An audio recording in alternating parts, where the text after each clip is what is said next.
You know we're hosting a family gathering next week, right? What do you mean by... That means you need to clean this house spick and span. If I spot even a speck of dust, you're in trouble. Here we go again. It's like I'm just the hired help to my mother-in-law, Sally. From the moment I got hitched, it's been a relentless wave of her griping. And the worst part? Sally is sneakily brilliant at chipping away at my sanity, all under the radar of my husband and father-in-law.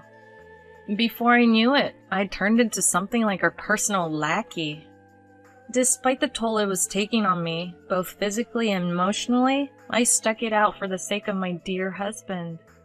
But everyone has their breaking point. Should I walk out on my husband to escape her, or endure and carry on like this? Neither option sat well with me. I didn't want to lose what mattered most. So, I pulled together some backup from around me and started plotting a grand scheme to give Sally a taste of her own medicine. My name's Heather, and I'm 29 years old. Almost 2 years ago, I married my husband Ken, and since then, I've been living at his folks' place being a homemaker. I first met Ken 3 years back, and after a year of going steady, we tied the knot. At the start of our marriage, I had a job and we were living in an apartment about halfway between our workplaces. But not long after we said I do, I started clashing with my coworkers. There were a lot of older women at my job, most of them were older than me. It seemed like they held a grudge because I had walked down the aisle before they did.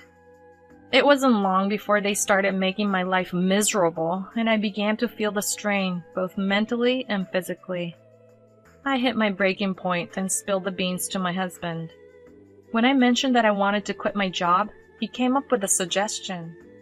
So Heather, Mom's actually been asking if we'd consider moving in with her. What? Your folks' place? Yeah, it sounds like she's having some health issues lately, and Dad's not getting any younger. They'd feel more at ease with someone younger around.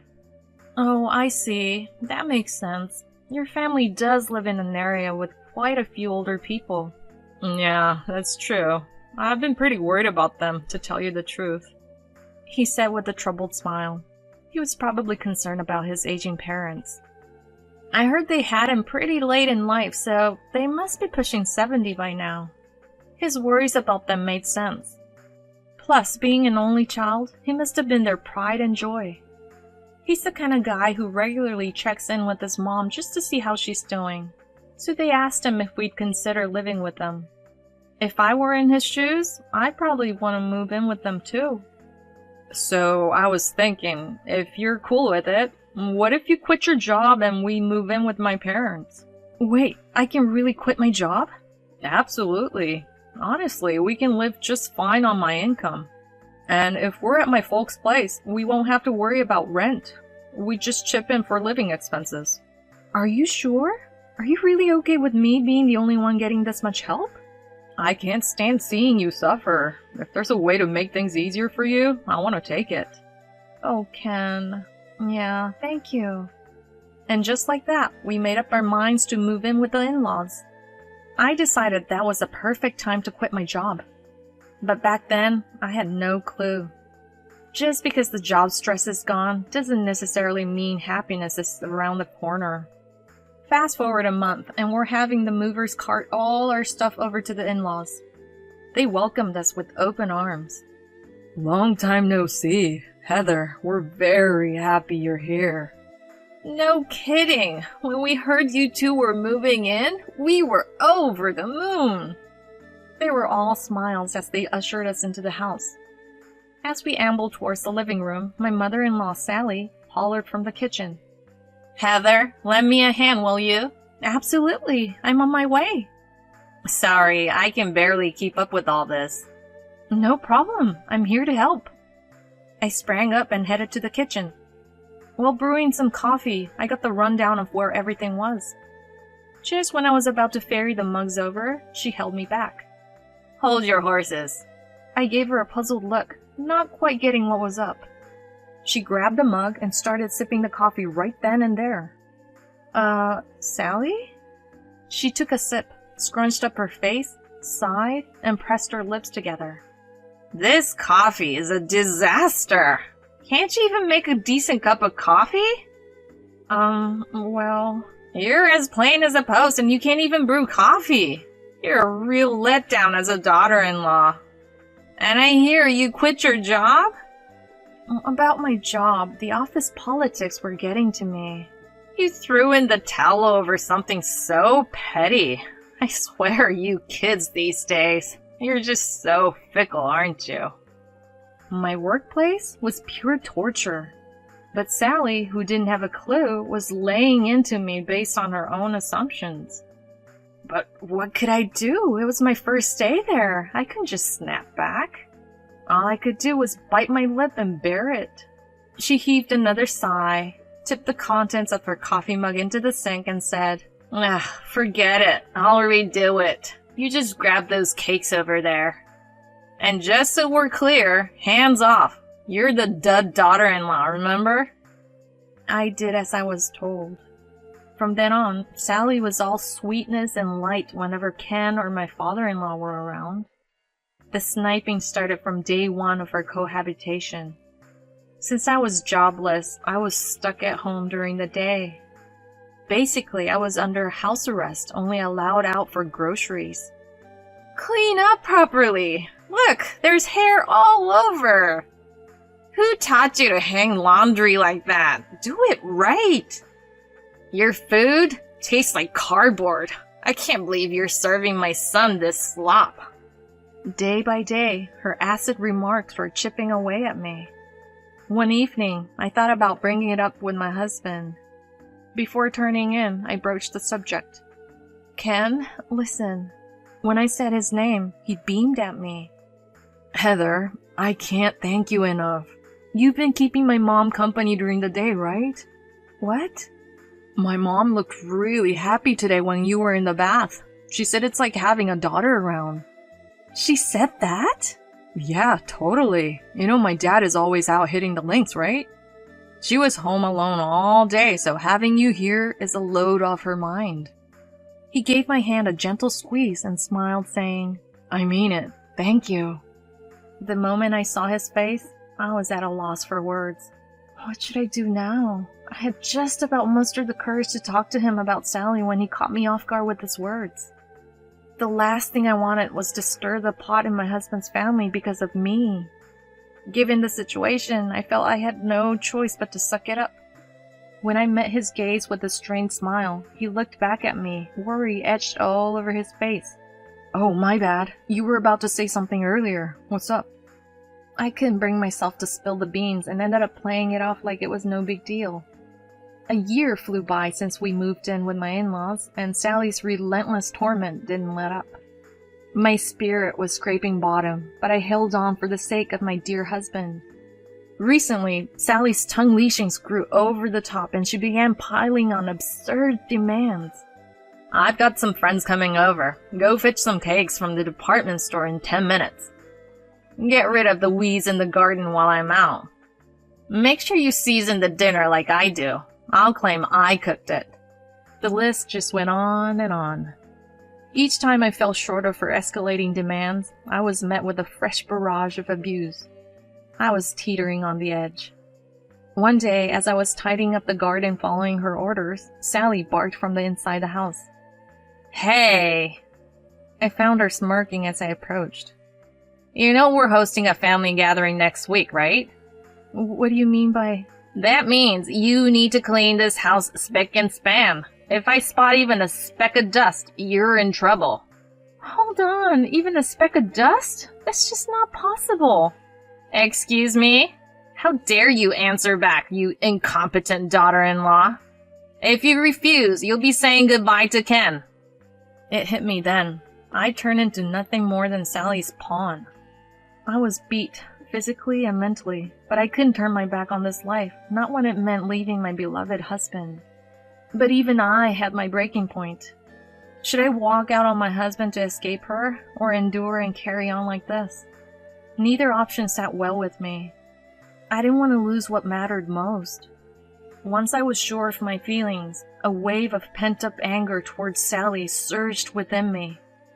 I didn't give a damn about the consequences anymore. I was done dancing to her tune.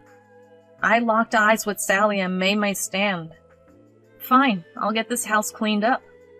Oh, isn't that something? I wish you showed this much enthusiasm all the time. This time, I'll make sure not to let you down. Well, I'll be expecting good results, but don't forget, failure won't be forgiven. With that, she strutted out, leaving me behind. Recently, she's been all dolled up and stepping out quite often. She dumps all the chores on me and heads out. It used to irk me, but now I found it almost comforting. I decided to let Ken in on the truth, hoping to catch him on his lunch break. When I opened up about the abuse, he stammered back. Is that for real? As I nodded, he let me in on a bombshell. Actually, my dad spilled the beans yesterday. Apparently, my mom is having an affair. What? Your mom is cheating? Dad's been frequenting a detective agency instead of hitting the golf course. He's gathering proof of her affair. They're even mulling over a divorce. What? I can't believe it's come to this! I was at a loss about how to break this to you, but I guess it worked itself out. Mom mentioned she'd be late today, so let's sit down with Dad later. Just the three of us. Who would have thought Sally was messing around on the side? But this could be a game changer in my favor. The odds of my plan succeeding just shot up. I had a big-time plan cooking, and I absolutely needed the aid of my father-in-law Scott and my husband. As Ken and Scott walked through the door, I spilled all the beans about Sally's mean streak. Scott was fired up, hollering, "That's unforgivable!" But I cooled him down and explained my game plan. Scott, I want to give Sally a taste of her own medicine. You in? Absolutely, but what's the big idea? As I spilled my plan, Scott and Ken were all ears, but trading looks to check each other's take. But they were quick to give the thumbs up, looking back at me. Heather, it's a tall order, but count us in. We're backing your plan all the way. Yeah, you can count me in too. Scott, Ken, you guys are the best. I immediately picked up my phone and hit up my dad back home. What's up? I rapidly filled my dad in on my plan. Dad, here's the plan. I need a hand. I see where you're going with this. No problem. I'll round up the troops. We have to handle some red tape first. Can we shoot for a week from now? Sure thing. Got it. I'll gear up my end till then. Thanks, Dad. With my dad on board, I dove into the prep work the very next day. Alongside Scott and Ken, being super careful not to tip off Sally, we got all our ducks in a row. Fast forward to a week later. On this fine Sunday, Scott and Ken were kicking back at home. Sally was grinning ear to ear, playing the doting mother-in-law perfectly. Heather, what's for lunch today? Since the guys are here, why don't we order some grub? I've got company dropping by soon.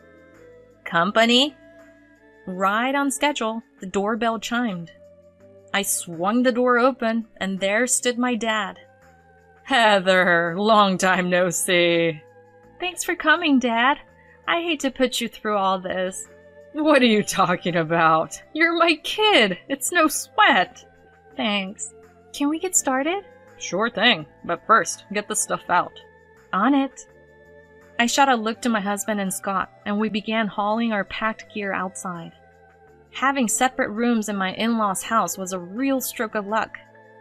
We managed to make the moving prep happen without Sally being any the wiser. Seeing us in action, Sally quickly piped up. Hold up! What the heck are you guys up to?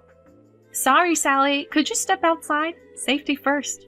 What's this about safety? Give it to me straight. No need for a play-by-play. It'll be clear as day once you see from the outside. What on earth are you plotting? As we carted out the last piece of luggage, Sally busted out of the house. A wrecking crane had just rolled up, all set to get down to business. Yep, the favor I asked from my dad was to bulldoze my in-laws' house. We're a construction family, and my old man is still in the game. Wait, what's all this? As Sally let out her disbelief, the crane got down to business. Watching the scene, she went white as a sheet. Oh, our house! This is your doing, Heather! You think you can pull this off? As she raged at me, yanking at my collar, I just gave her a sweet smile. My doing? That's mean. Just a heads up, your hubby and your son are on board with this. Wait, what? There's no way! They're part of this? Believe it or not, Scott's even got divorce papers ready. Say what? Well, you've been playing the field, haven't you? Sweat was trickling down Sally's forehead as she stumbled backward, her mouth hanging open. The knockout punch came from Scott himself. You've been living high on the hog with my cash and supporting another guy. On top of that, you've been giving Heather hell. When will you hit rock bottom? That's not it, honey. I didn't mean... We've gathered all the evidence we need. Divorce is in the cards. I'll reclaim all the dough you've blown, including damages for me and Heather. If you won't agree to the divorce, I'm ready to take this to court. Brace yourself. No! Sally's piercing scream echoed against the rumble of the machinery. No one was there to comfort her. Eventually, my in-laws split up. The three of us relocated to a monthly rental that we had set up in advance. With nowhere to live and no money to her name, Sally apparently moved in with her brother and his wife. But she's never been on good terms with them, so they're treating her like a maid. While working a part-time gig to scrape by and paying us damages, she's at the mercy of her sister-in-law's bullying. Karma's a beast, isn't it? She could use a bit of self-reflection. Meanwhile, after moving out of the monthly rental, we settled into a different apartment. I found a part-time job at a local bakery, and I'm living the dream without any stress. Scott's planning to stick with us. If I hadn't come clean to my husband back then, if Scott hadn't stood by me, things might not have panned out so well. One thing I know for sure, I didn't make a wrong call. From here on out, I'm looking forward to peaceful days with Ken and Scott.